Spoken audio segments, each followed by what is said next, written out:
வணக்கம். நான் astrology professor doctor Vimalan. ஒருத்தர் கேள்வி கேட்டிருந்தார்.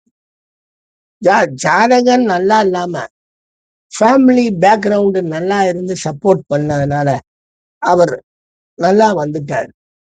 ஜாதகம் நல்லா இருந்தும், ஃபேமிலி ஃபேமிலி பேக்ரவுண்ட் எல்லாம் சப்போர்ட் பண்ணாதனால, அவர்னால நல்லா வர முடியலையே. இதுக்கு என்ன காரணம்? அப்படின்றார். அன்பு நண்பரே, ஃபேமிலி சப்போர்ட் பண்றாங்க, ஃபேமிலி சப்போர்ட் பண்ணல. அது தேவையே இல்லாத ஒண்ணு. அதனால எல்லாம் ஒரு மனிதன் முன்னேறி வந்துருவான், முன்னேறி போயிருவாங்கிறதெல்லாம் சாதாரண விஷயம். அப்படி ஒண்ணு இல்லவே இல்லை. அதை போட்டு மண்டையை போட்டு குழப்பாதீங்க. மனிதன் தன் ஜாதகம் நல்லா இருக்கு அப்படின்னா அவன் யாருடைய சப்போர்ட்டும் இல்லாம எந்திரிச்சு போவான். அதுதான் அவனுடைய ஜாதகத்தின் நல்ல காலம். படிக்க வைக்கிறது என்னமோ தாய் தந்தையருடைய கடமையாக இருக்கலாமே தவிர, அவனுக்கு ஜாதகம் நல்லா இருந்தாதான் படிச்சு வெளியேறினான். ஜாதகம் நல்லா இல்லாட்டி அவன் படிக்காம அறகுறையாவே வீட்டுல இருந்துருவான். அதுதான் அவன் ஜாதகம் வேலை செய்யறது. ஃபேமிலி சப்போர்ட் பண்ணாப்புல நல்லா வந்துருவானா? நல்ல ஜாதகமாக இருந்தாதான் நல்லா வர முடியும். நீங்க சொல்றீங்க ஜாதகம் நல்லா இல்ல சார் அப்படின்னு. எதை வச்சு நீங்க நல்லா இல்லைன்னு சொல்ல முடியும்? முதல்ல உங்களுக்கு 8ஆம் பாவத்துல ஒரு கோள் இருக்குன்னு அது 8ஆம் பாவத்தை தான் அந்த திசையில செயல்படுத்தும்னு நினைக்கிறதே தவறு. அவர் 8ஆம் பாவத்தை செயல்படுத்தாம அவர் 2ஆம் பாவம் லாப பாவத்தை எல்லாம் செயல்படுத்துவார். அது உங்களுக்கு தெரியாது. பாவக ரீதியாக பாவம் ஆரம்ப புள்ளியே தவிர அது மத்திம புள்ளி இல்லை. அதை நீங்க புரிஞ்சுக்கணும். அதனால நீங்க உங்களுடைய மேற்பார்வைக்கு அது அப்படி தெரியுமே தவிர, நல்லா இல்லாத ஜாதகம் எத்தனை பேர் வந்து உதவி செஞ்சாலும் அது நல்லா இல்லதா? அங்க எல்லாம் ஒரு குடும்ப ஃபேமிலி முன்னேற்றம் சப்போர்ட் பண்றதுனால நல்லா இருப்பான்னு சொல்றதெல்லாம் மகாமா ஜோதிடம் தெரியாத சொல்றது. எப்பயுமே நல்லா இருக்கிறவங்களுக்கு ஃபேமிலி பேக்ரவுண்ட் எதுவுமே தேவையில்லை. அவனுக்கும் தேவையில்லை, இவனுக்கும் தேவையில்லை. ஃபேமிலி பேக்ரவுண்ட் சப்போர்ட்டே பண்ண வேணாம். அது பாட்டுக்கு எந்திரிச்சு வரும். அவங்க பாட்டுக்கு எந்திரிச்சு வந்து நல்லா வருவாங்க. ஜோதிட உலகம் எப்படி இருந்துச்சோ எனக்கு தெரியாங்க. நான் வந்த பின்னாடி ஜோதிட உலகத்தை பட்டதாரி உலகமா மாத்தினேன். நான் என்ன எங்க ஃபேமிலி பேக்ரவுண்ட்லயா வந்தேன்? ஒரே பேக்ரவுண்டு தான். என் மனைவி நல்லா சமைச்சு கொடுத்தாங்க. என்னை வெளியூர்ல போய் பாடம் எடுக்கிறதுக்கு வாரமானா பைய தூக்கிட்டு போயிருவோம். இந்த கதை கிட்டத்தட்ட ஒரு 15-20 வருஷமா நடந்துச்சு. அதுக்கு அவங்க சப்போர்ட் பண்ணாங்க, அவ்வளவுதானே தவிர மற்றபடி வேற ஒண்ணும் சப்போர்ட் எல்லாம் கிடையாது. வாழணுங்க, வாழ வரணும். நல்லா இல்லாத ஜாதகம்ங்கிறத முதல்ல நீங்க வரையறுக்கிறது எப்படின்னு முடிவு பண்ணிக்கங்க.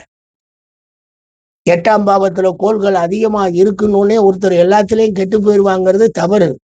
பாவ ரீதியாக 7ல பல கோள்கள் இருக்கும். அவர் நல்ல முன்னேற்றமாகி நல்ல கோடிக்கணக்கில் சம்பாதிச்சு வந்தவரெல்லாம் பார்க்கிறோம்.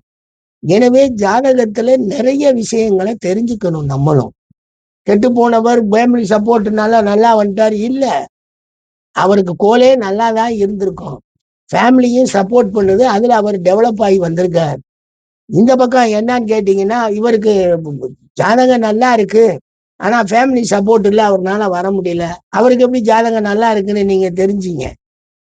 7ஆம் பாவத்துல இருக்கிற கோள் எல்லாம் 6ஆம் பாவத்துல இருந்துச்சுன்னா, 9ஆம் பாவத்துல இருக்கிற கோள்கள் எல்லாம் 8ஆம் பாவத்துல இருந்துச்சுன்னா, லக்னத்துல இருக்கிற கோள்கள் எல்லாம் பாவ ரீதியா 12ல இருந்தாலும் அவளுக்கு திசை நடந்தா அவர் எப்படி நல்லா வருவார்? இதுதான் இங்க தீர்மானம் தான் முக்கியம். எல்லாரும் என்னென்னமோ கண்டுபிடிச்சுக்கிட்டு இருக்காங்க. நமக்கு அதுக்கு சம்பந்தமே கிடையாது.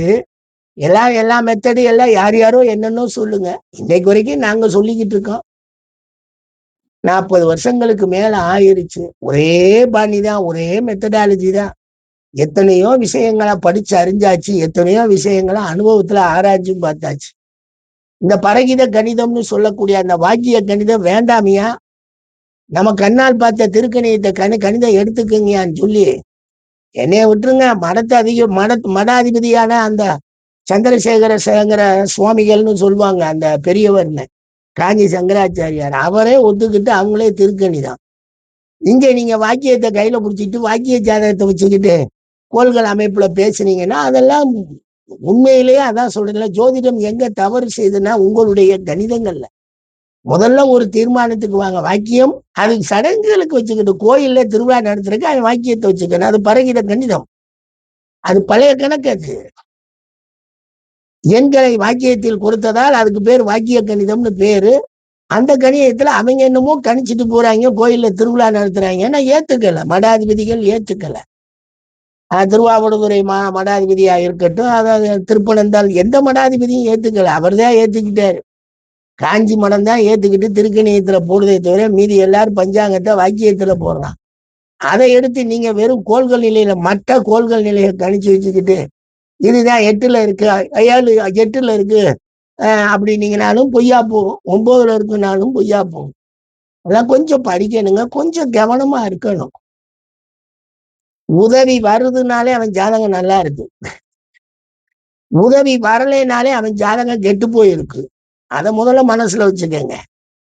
கணிக்கிறது நம்மகிட்ட தான் மிஸ்டேக் இருக்கு. முதல்ல வாக்கிய கணிதம், பரகித கணிதம், அவங்க கோயில்ல அவங்க என்னத்தையோ நட்சத்திர விழா எடுக்கிறாங்க, தொலைகிறாங்கன்னு அவங்கள விட்டு, அவங்களுக்கு நமக்கு சம்மந்தமே இல்லை. ஆன்மீகத்துக்கும் நம்ம ஜோசியத்துக்கும் சம்மந்தம் இல்லை, தூக்கி போட்டு நம்ம திருக்கணிதப்படி ஒரிஜினலா எப்படி இருக்கு, பாவ மத்திம முனைகள்ல தொடக்க முனைன்னு எடுத்து நாம பலன்களை வரையறுத்து வந்தோம்னா நல்லா இருக்கும். ஃபேமிலி பேக்ரவுண்டு கெட்ட ஜாதகத்துக்கு கிடைக்குங்கிறதே தப்பு. அவர் ஜாதகம் நல்ல ஜாதகம், நல்ல புலன்கள். அதனால அவர் ஃபேமிலியினுடைய பேக்ரவுண்டை வாங்கி அவர் நல்லா வளர்ந்துட்டார். இவருக்கு ஜாதகம் நல்லா இல்ல, ஆனா நீங்க பார்க்கும்போது அது நல்லா இருக்கும். 9ல் 4 கோள் இருக்குங்க, இல்லைங்க அது 8ல இருக்கும். ஏன்னா அதனால அவர் கஷ்டப்படுறாரு. அவருக்கு ஃபேமிலி பேக்ரவுண்டும் சப்போர்ட் பண்ணாரு. எப்போ ஒரு சப்போர்ட் வருதோ நீங்க நல்ல ஜாதகமா இருந்தாதான் வரும், இல்லாட்டி வரவே வராதுங்க. நன்றிங்க. இதை பத்தி விளக்கம் போட சொன்னீங்க, போட்டேன். நன்றிங்க, நன்றிங்க.